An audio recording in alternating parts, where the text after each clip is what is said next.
예수님을 믿으면 성령께서 우리 안에 오십니다. 하나님의 친히 우리 마음속에 들어오셔서 같이 사십니다. 우리 안에 오신 성령께서 성령의 마음대로 우리를 통제하고 다스리고 이끌어가도록 내가 허용하는 인격적인 조치들이 필요합니다. 오늘 본문에 술 취하지 말라 이는 방탕한 것이니 우리 성령의 충만을 받으라. 에베소 5장은 앞부분에 진리를 쭉 말하고 5장 적용 부분을 언급합니다. 여기 와서 또 성령 충만을 받으라 원리를 말하고 5장 19절부터 실생활에서 그 적용 부분을 언급합니다. 구체적으로 생활 속에서 성령 충만이라는 것이 무엇인지를 섬세하게 적용시킵니다. 아내들아 남편들아 자녀들아 부모들아 종들아 상전들아 이 영역에서 인간관계 영역에서 성령의 지배와 인도를 따르라. 이 성령 충만한 것이 일상생활 속에서 어떻게 적용을 해야 되는지 원리를 말하고 구체적인 생활을 실천 부분을 언급합니다. 사람의 건강 문제를 다룰 때 두 가지 각도에 다루죠. 하나는 질병 문제, 코로나19, 그다음 폐, 결핵, 암, 혈관 질환, 뼈, 근육, 신경계통, 질병 부분을 언급해요. 건강 문제를 다룰 때.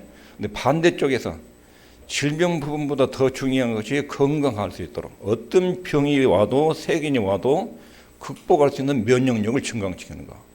건강 관리를 잘하면 병이 안 걸립니다. 속이 건강하면 암세포들을 다 잡아먹습니다. 속이 건강하면 바이러스 와도 그 사람 안 걸립니다. 성화, 죄를 안 짓는 거예요. 주님을 닮아가는 거. 성령 충만하면 죄를 이겨내요. 성경이 성화를 다룰 때 죄 문제를 다루기 전에 성령 충만을 말합니다. 성령 충만하면 죄를 이길 수 있기 때문에 그렇습니다. 죄가 들어오면 그걸 민감하게 감지합니다. 이러면 이건 죄다. 이런 생각은 악한 것이다. 이런 행동은 잘못된 것이다. 금방 분리가 되고 정리가 됩니다.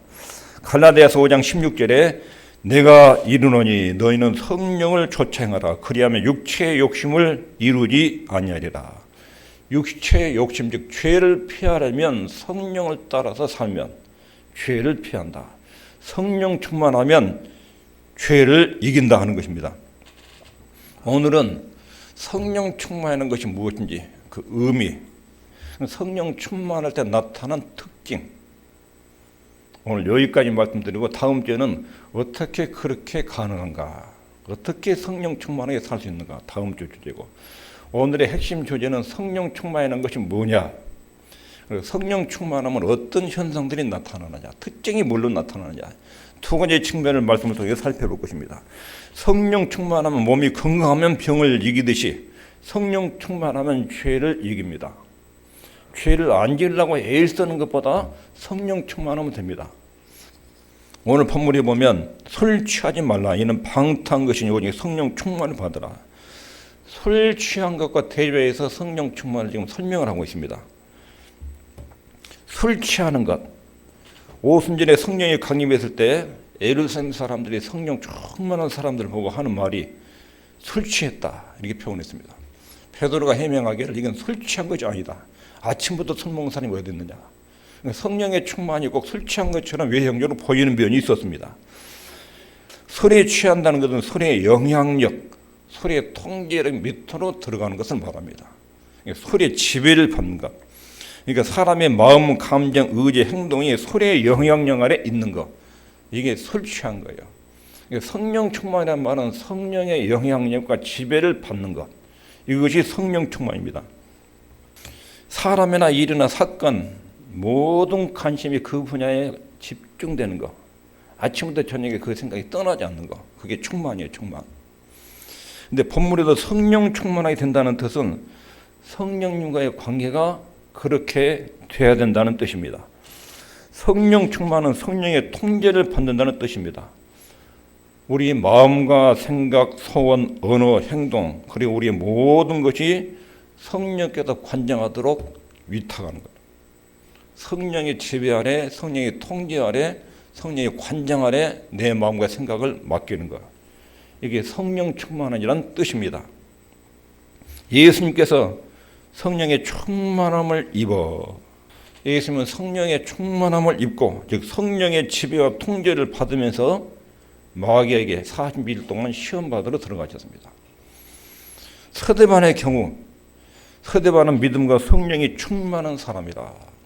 성령의 지배와 인도와 다스림을 받았다, 이런 뜻입니다. 바나바를 설명할 때도 바나바는 착한 사람이요 믿음과 성령이 충만한 자, 성령 충만한 사람이었다.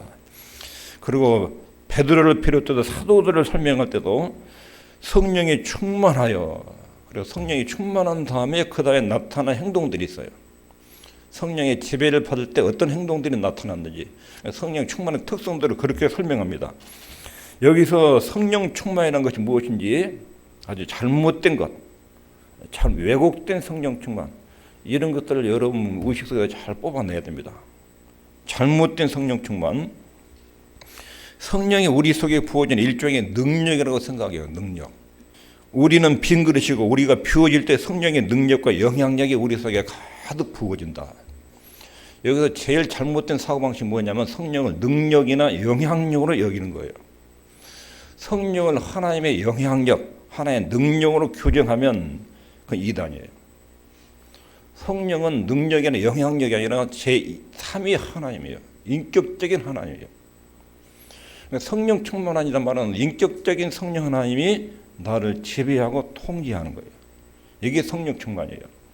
성령 충만은 성령님이란 인격적인 하나님이, 제3위 하나님이 나를 지배하고 통제하고 인도하시는, 이것을 성령 충만이라고 그럽니다. 영향력, 능력, 신비한 파장, 그런 것이 아니에요. 성령 충만이 아니에요. 그러므로 성령 충만이라고 해서 우리 속에 어떤 능력이, 신비한 영향력이 오는 것이 아니라 인격적인 성령 하나님이 내 속에 오셔서 나한테 말씀하시고 인격적인 대화를 나누고 진리를 가지고 내게 소개하고 나를 이끌어가고 통제하고 나를 지배해 나가는 거예요. 이게 성령 충만이에요. 성령 충만이라는 것은 인격적인 성령님께서 내게 말씀하시고 나를 지배하시고 통제하시고 관할하시는 이런 상태를 가르쳐서 성령 충만, 그렇게 말합니다. 성령 충만하면 결과가 어떻게 나타나는지 사도행전이나 서신서에 보면 제자들이 오순절에 성령께서 임재하셨어요. 성령 충만할 때 나타난 특징적인 요소가 있어요. 그것이 성령 충만이에요. 어떤 신비한 은사가 와가지고 황홀하게 빠진 거, 그런 게 성령 충만이 아니에요. 성령께서 역사하시고 지배하며 나타난 특징들, 성령 충만한 제자들과 사도들의 모습을 보면 아, 이게 성령 충만이구나 아주 명확하게 알 수 있어요. 첫 번째 증거 있습니다. 시작. 진리를 분명하게 이해하게 됩니다. 복음서에 나타나는 제자들하고 오순절에 성령께서 임하신 이후에 사도들의 모습을 딱 대조하면 뚜렷하게 나타나요. 복음서에 나오는 제자들은 세계에서 최고의 스승 밑에서 배웠어요. 예수님만큼 하나님을 제대로 가르치는 인물은 인류 역사상 없어요. 창세기부터 예수님 재림할 때까지 예수님처럼 잘 가르치는 사람이 없었어요. 예수님은 몸으로 다 실천한 것을 가르치잖아요. 예수님이 죄가 없으니까 완벽하게 모범을 보였어요. 한마디 한마디 한 것이 전부 다 하나님 말씀이 아닌 것이 없어요. 예수님의 농담 속에서도 하나님 말씀이 아닌 것이 없어요. 한마디도 죄가 된 것이 없어요. 완벽한 모범에다가 말씀의 능력이 나타나잖아요. 바다 위를 걸어가시고 바람과 풍랑을 잠잠케 하시고 귀신을 쫓아내시고 능력들이 나타나고 말씀이 입증되고 증명되고 완벽한 스승 밑에서 3년 동안 제자들이 배웠어요. 근데 제자들이 이해하는 이해력이 굉장히 떨어져요. 못 알아들었습니다. 3년 만에 예수님이 체포되자 다 도망갔어요. 근데 오순절에 보면 오순절에 성령께서 임하신 다음에 그 며칠 전에 예수님을 십자가에 이렇게 죽을 때 부인하고 저주하고 있던 베드로가 오순절 성령께서 임하신 다음에 태도를 보면 완전히 달라요. 오순절에 설교하는 베드로를 보면 얼마나 성경을 명료하게 이해하고 있는지 요엘서를 인용을 하는데 아주 정확하게 인용을 하고 예수님이 십자가에 왜 돌아가신다를 너무 선명하게 설명하고 청중들한테 진리에 대해서 아주 분명하고 이해하고 해석하고 전달합니다. 베드로가 그렇게 할 수 있었던 것은 베드로 안에 오순절에 성령께서 임하셔서 베드로의 지각을 쫙 열어준 거예요. 그동안 3년 동안 예수님께 배웠고 들었던 내용이 전부 다 생생하게 생각이 난 거예요. 너무 선명하게 생각이 난 거예요. 이게 성령의 사역이에요. 너희를 진리 가운데로 인도하신다. 성령은 진리의 영, 성령의 감동으로 기록된 성경, 성령의 감동으로 기록한 하나님의 말씀, 이것을 또렷하게 이해하도록 하신 것. 이게 성령 충만의 첫 번째 증거예요. 우리 안에 성령 충만해지고 기도가 살아나면 하나님의 말씀이 잘 들립니다. 죄가 참 분별이 됩니다. 하나님이 기뻐하신 게 무엇인지는 아주 선명하게 분간이 됩니다. 이건 배운 것과 상관없이 성령께서 우리 안에 충만해지면 진리에 대한 분명한 이해가 있습니다. 두 번째 특징은 큰 기쁨. 세상에 통제할 수 없는 기쁨. 어떤 권력이나 압력에도 이겨내는 그런 기쁨. 기쁨이 제자 속에 충만했습니다.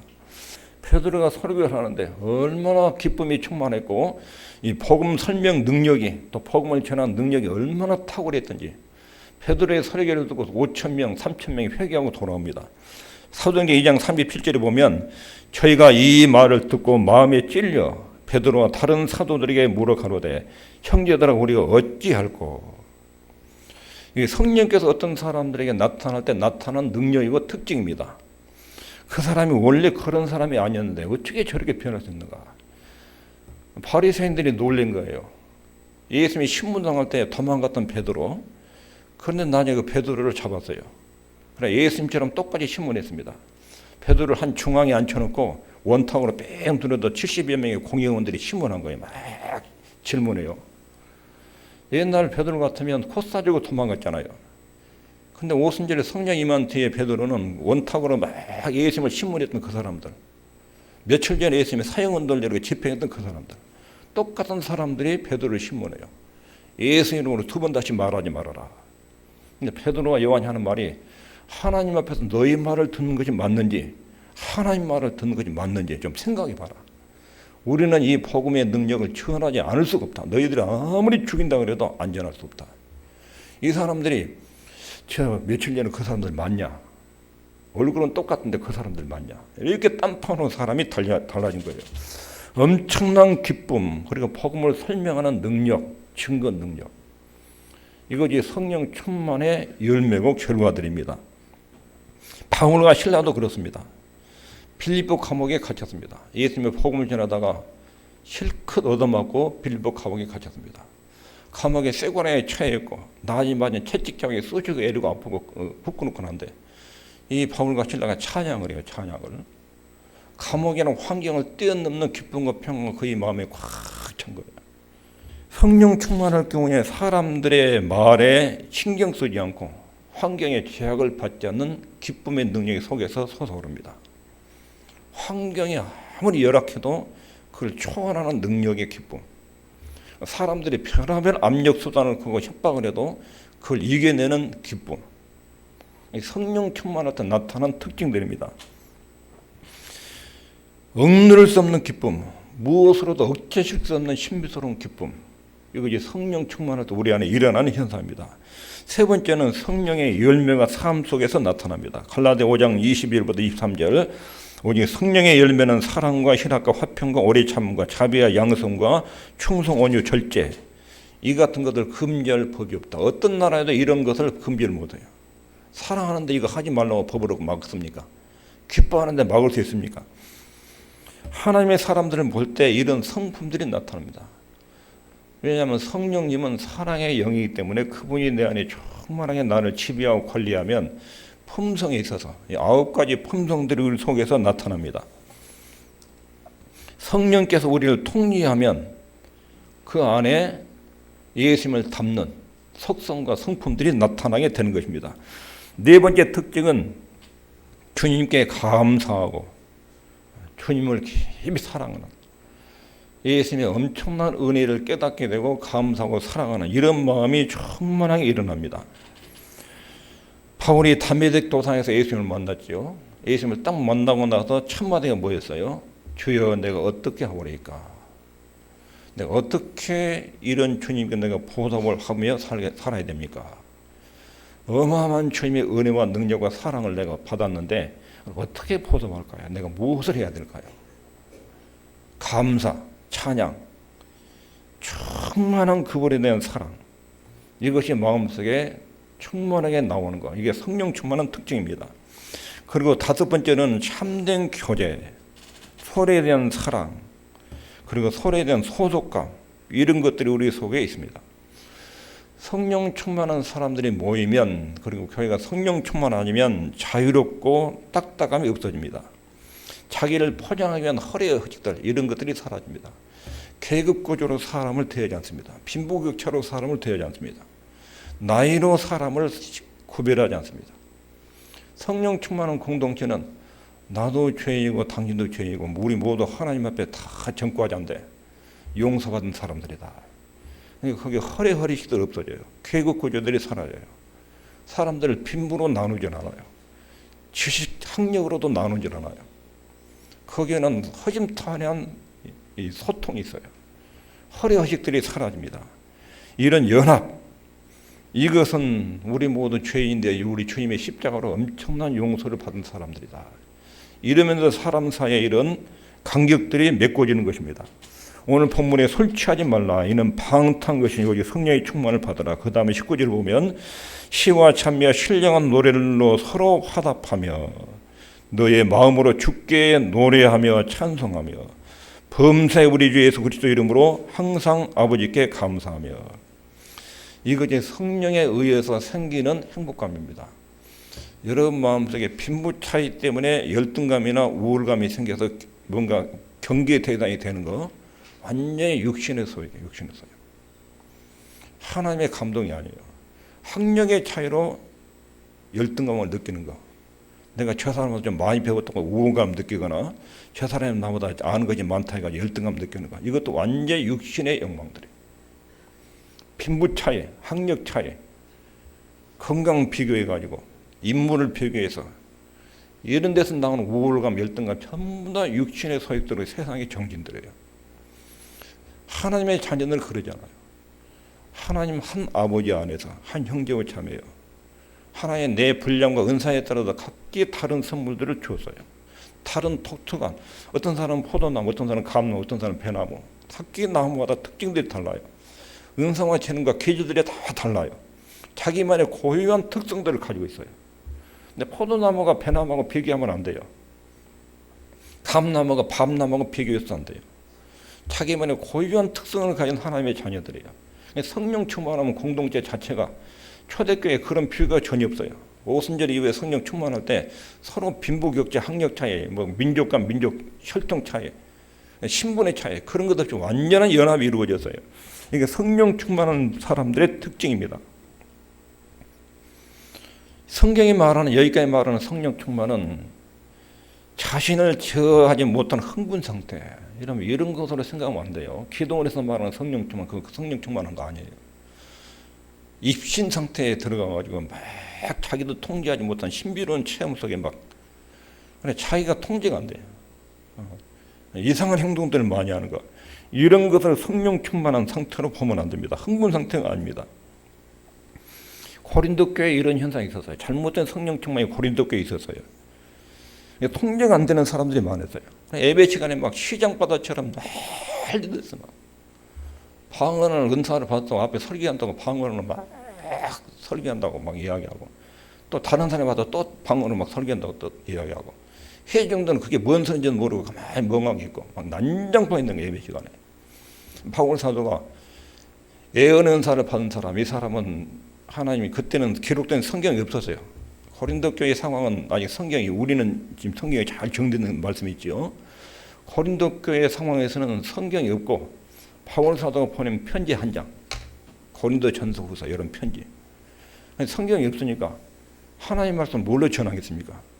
성령께서 예언의 은사를 주어가지고 구약 성경을 사람들이 떠오르도록, 그래가지고 예언의 은사를 가진 사람이 성경을 이렇게 전하면 알아듣지요. 근데 어떤 경우는 방언을 하는 사람이 와서 설교를 해요. 그러면 성도들이 뭔 말인지 못 알아듣죠. 그럼 통역자가 와야 돼요. 통역자가. 방언 통역 은사를 가진 사람이. 그래가지고 하나님 말씀을 통역해서 알려줘야 돼요. 이분이 끝나면 다음 사람이 오고 질서대로. 근데 너도 나도 앞에 나가지고 막 난리들이니까 교회 안 다니는 사람이 하나님 믿으려고 오니까 막 사람들이 알도 못하는 이상한 소리 떠들어대고 앞에서 막 난장판피 그러니까 덕도 안 되고 교회 질서가 엉망이 돼버린 거예요. 이런 상황에서 고린도전서 14장 33절에 하나님은 어지러움의 하나님이 아니시오 오직 화평의 하나님이시니라. 모든 것을 적당하게 하고 질서대로 하라. 성령님은 그렇게 난잡한 그렇게 활동으로 나타나지 않는다. 고린도 교회 성령의 은사를 성령 충만으로 착각한 거예요. 뭔가 막 흥분 상태에서 막 황홀경에 빠져가지고 자기도 자기를 절제를 못하는 이런 행동들이 교회 안에서 막 예배성이 나타난 거예요. 이게 성령 충만이 아니에요. 흥분 상태 이런 것이 아니에요. 하나님은 질서의 하나님이에요. 성령 충만은 무엇이라고요? 성령의 통제를 받는 것. 신비와 영양적인 내 속에 빈 그릇을 채워주는 것이 아니라 인격적인 성령께서 내 생각과 의식과 감정과 이걸 정확하게 다루는 거예요. 그러나 나는 하나님의 뜻과 진리를 명확하게 이해하고 그 뜻에 복종해서 내 인격과 내 몸과 행동과 삶을 다 바쳐서 그분의 뜻이 이루어지도록 바하는 거 보이는 이런 정상적인 상태가 성령 충만한 상태예요. 사도들이 사역할 때 그렇게 이루어졌어요. 황홀경에 막 빠져가지고 정신없이 막 움직인 게 아니에요. 하나님의 성령께서 어디로 가라, 빌립보가 어디에 가라, 누구 만나라, 복음 전해라. 그는 거기에 대해서 자기가 통제를 받고 안내를 받아요. 베드로 보고 성령께서 충만하게 감동하니까 능력으로 성전에 앉아있는 안진병에게 일어나고 명령하죠. 이게 전부 다 정상적인 상태에 이루어져요. 이게 성령 충만을 세 가지 측면에서 봐야 돼요. 하나는 따라하면서 기본 세례, 능력 세례, 생활 충만. 성령론에 대해서 우리나라에 혼란한 것이 많아요. 이렇게 딱 정리를 하셔야 돼요. 기본 세례는 예수 믿을 때 성령의 감동이 아니면 못 믿는다고 그랬죠. 지난주에. 성령의 감동으로 예수를 믿어요. 예수 믿으면 성령께서 그 안에 오셔요. 두 번째 능력 충만, 은사예요, 은사. 예를 들면 베드로가 성령이 충만하여 안진병에게 예수 이름으로 일어나라. 은사예요, 은사. 병 고치는 능력, 은사. 능력 충만이에요. 은사적 측면에서 성령의 역사가 있어요. 오늘 본문에서 말하는 성령 충만을 받아라. 이건 생활. 일상생활에서 성령의 지배와 인도를 받는 것, 성령의 통제를 받는 삶, 생활 충만.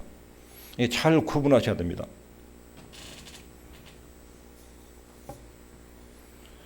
성령 충만은 인격적인 제3위 하나님의 성령님의 통제를 받는 것.